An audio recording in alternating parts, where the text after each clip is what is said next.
Oi, eu sou o Rogério, faço parte do Instituto Paulista de Juventude e eu estava aqui dando uma olhada aqui no Civilização do Amor, Projeto e Missão, que é um dos livros fundamentais para a gente poder entender um pouco do que é a Pastoral de Juventude, que está aí, ó, para completar 50 anos de caminhada, de organização, né, no Brasil, né, no seu jubileu de ouro.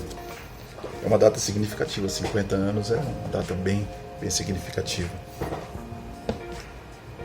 E daí eu estava pensando o que é importante dentro da pastoral de juventude. O que é importante a gente falar?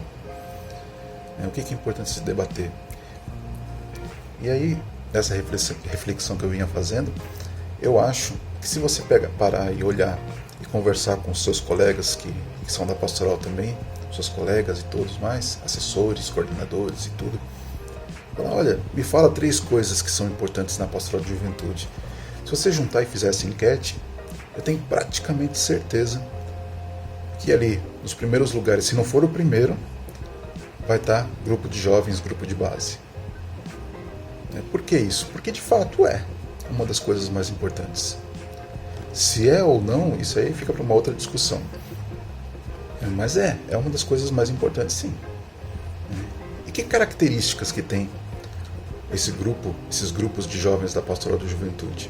Eu acho que tem uma marca nossa, que é uma marca identitária, e que a partir dela a gente pode falar sobre todas as outras, que é o tamanho dos grupos.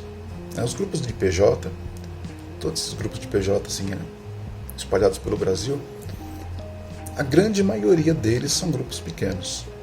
Não são grupos de massa, são grupos pequenos. São grupos pequenos por quê?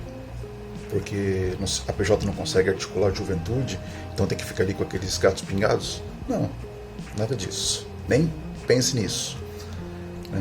É uma opção pedagógica. Na verdade, eu vejo 3 opções pedagógicas a partir dos grupos pequenos. E eu acho que eu vejo uma 4ª razão, que seria uma razão evangélica. E a essas 4 eu poderia acrescentar outras 3, então, 7. Outras 3 que são razões históricas por que os grupos são pequenos. Se a gente for falar sobre essas 3 primeiras que são essas razões pedagógicas, a gente pode falar que grupos pequenos permitem com que as pessoas se conheçam melhor. E isso é fato. Porque um grupo pequeno você tem a possibilidade de conhecer bem as pessoas, saber onde elas moram, quem são, com quem que elas moram, do que gostam, do que não gostam. Isso cria uma coisa dentro da pastoral chamada cumplicidade. E cumplicidade gera confiança e compromisso. Então eu acho que essa é a primeira. Uma segunda razão está dentro da questão dos recursos. Grupos pequenos têm poucos recursos. Que recursos? Recurso de material, recurso de pessoas, recurso financeiro. E eu acho que alguém que está aí para completar 50 anos e não fracassou por conta de ter poucos recursos, tem uma outra coisa que é muito mais rica, que é a criatividade. Quem tem pouco, aprende a se virar com aquilo que tem. E o povo da PJ é um povo muito criativo. Você pode olhar aí em diversos cantos do país, você pode olhar nas redes sociais e tal, você vai ver que o povo da PJ é um povo criativo. Eu acho que essa é uma outra marca nossa. Tem uma terceira razão, é que com grupos pequenos as pessoas precisam aprender a se virar melhor, assumir mais responsabilidades. E uma das coisas que a PJ prega é que uma boa liderança sempre tem que ajudar a surgir uma liderança melhor dentro do seu grupo. Então no grupo existem as tarefas, e a gente tem que favorecer sempre o protagonismo. Então tem aquele que coordena, tem aquele que secretaria, tem aquela pessoa que cuida dos recursos, tem aquele outro que representa o grupo aqui e ali em um conselho ou numa outra instância da pastoral. Essas são razões pedagógicas. Existe uma quarta razão, que eu chamo de razão evangélica, que é a gente olhar como era o grupo de Jesus. O grupo de Jesus não era um grupo grande. Se você olhar, ele pregava assim para as multidões, ele juntava uma massa em torno dele. Ele chegou a enviar 72 discípulos, né, pelo mundo afora, de 2 em 2 e tal. Mas as pessoas que conviviam com ele, as pessoas que sabiam dos seus sonhos, com quem eles partilhavam, né, a comida, com quem eles partilhavam a bebida, as pessoas que partilhavam a noite juntos, né, era um grupo reduzido. O grupo de Jesus era um grupo pequeno. É um modelo evangélico de grupo de jovens. Aí a gente dá uma paradinha, porque as outras 3 razões, que eu chamo de razões históricas, por que os grupos são como são, a gente tem que contextualizar um pouco. A gente sabe que a PJ está para fazer 50 anos, né? Em 2023. Significa que os primeiros passos foram dados, né, em 1973. O que existia antes disso? Né? De onde que surgiu, né, essa articulação que a gente chama hoje de pastoral da juventude? Se a gente olhar, né, na década anterior, o movimento juvenil forte que tinha era a ação católica especializada, né? Aquela que a gente conhece de Jaque, Jeque, Jique, Joque e Juque, e que se encerrou em 66. Né? É um modelo de trabalho com juventude, né, muito interessante para a pastoral da juventude, inclusive nos anos seguintes. Mas quando se encerrou em 66, né, o que se viu, né, florescer como modelo de evangelização juvenil são chamados os movimentos de juventude, né, internacionais ou nacionais, que eles tinham uma marca, né, que era a marca das massas, né, os grandes encontros de finais de semana e tal. E aí a gente pode se perguntar, por que a PJ começou a trabalhar um modelo tão diferente dos movimentos de juventude? Por que, se eles trabalhavam com a massa, por que a gente passou a trabalhar com grupos pequenos? Aí são as 3 razões. A primeira delas, o modelo de igreja começou a mudar. Né? Começou a mudar como? Né? Entre 62 e 65 aconteceu o Concílio Vaticano II, que começou a atualizar o modelo de igreja, a atualizar os métodos pastorais, né? Liturgia, interpretação bíblica, tudo isso foi uma grande revisão. Só que uma atualização dessa não é aplicada imediatamente, leva um tempo. No Brasil e na América Latina, essa atualização do Concílio Vaticano II começou a ser aplicada a partir da Conferência de Medellín em 68, ou seja, 3 anos depois que o Concílio Vaticano II foi concluído. E essa Conferência de Medellín foi tão importante que ela começou a dar um olhar, né, para a evangelização na América Latina a partir dos pobres, uma opção preferencial pelos pobres, uma opção preferencial pelas periferias, né, por aquilo que estava nas bordas, aqueles que eram mais esquecidos. E isso foi uma virada significativa, né, no jeito de se ver a igreja. Então essa é a primeira razão. A segunda razão, né, a partir, né, da Conferência de Medellín, a gente vê surgir também no Brasil aquilo que a gente chama de comunidades eclesiais de base, né? São essas comunidades surgindo, se espalhando, né, principalmente pelas periferias. O que é interessante nisso? As pessoas muitas vezes não tinham capelas, não tinham igrejas para se reunir, elas se reuniam nas casas, né? Então faziam-se as celebrações e tudo, né? E depois da celebração, né, muitas vezes eles ficavam ali mesmo para poder discutir a situação, né, onde eles viviam.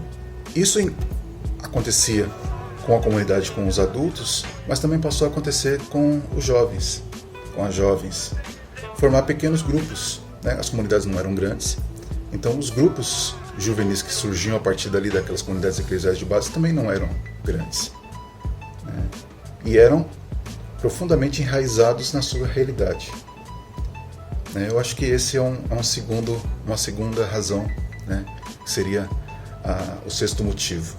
Segunda razão histórica, o sexto motivo. E a última razão vem dos próprios movimentos, né? A igreja, a partir de então, né, com essa virada, ela passou a trabalhar uma pastoral um pouco mais orgânica, né? Uma pastoral engajada. E o que isso significa? Significa, sim, que aqueles movimentos que olhavam somente para si, né, que tinham essas características que a gente conhece, são mais emocionais, mais espiritualistas e tudo, mas não tinham uma articulação pastoral. A falta de uma articulação pastoral atrapalha, né, esse processo, né, de organicidade pastoral. Então passou-se a olhar uma outra alternativa que não os movimentos. E o que é que estava surgindo? Surgindo esses grupos nas pequenas comunidades. Então passou-se a criar articulações, né? Articulações de grupos. Então, representatividades, um representante dos grupos. E aí começou a se criar uma teia, né, de grupos. E eu acho que isso é interessante, né, para esse segundo momento que eu queria tratar com vocês, para a gente poder também ir concluindo. A gente falou no começo que muita gente considera, né, os grupos a coisa mais importante que tem. E, de fato, né, sem grupo de base, sem grupo de jovens, não existe pastoral de juventude. Porém, sem articulação, sem essa rede, sem essa teia, que eu acabei de falar também não existe. Porque pastoral de juventude é relação entre grupos. Então, quando você consegue criar essa teia, essa organização, esse entrelaçamento de grupos aí, representatividades e tal, você começa a ter aquilo que a gente chama de articulação da pastoral da juventude. Né? E o interessante é isso, né? O jovem que você indica para estar naquela outra instância, né, da comunidade na paróquia, ou a paróquia na diocese, ou da diocese no regional, do regional nacional, ele tem a função de representar aquele grupo de origem e de coordenar, ajudar na coordenação do novo grupo. Então você tem essa articulação toda, né, uma coisa bem ligada à outra, né, que é um dos poucos movimentos juvenis que existem no Brasil tão bem articulado, né, é a pastoral de juventude. Você tem essa capilaridade, né? Tem uma instância nacional, mas também tem ela espalhada por todo canto do Brasil. Eu acho isso belíssimo, belíssimo. Mas é um modelo que a gente tem que estar sempre revendo, né? Porque ele está sempre em processo de atualização, né? Se você olhar hoje, né, 48 anos, né, depois, o modelo de organicidade que existe na pastoral da juventude é diferente daquele quando começou na primeira década de vida da PJ, porque a gente teve que se adaptar. Uma coisa que a gente vem conversando bastante é com relação a exatamente isso, né? Que modelos de grupos estão surgindo por aí, né?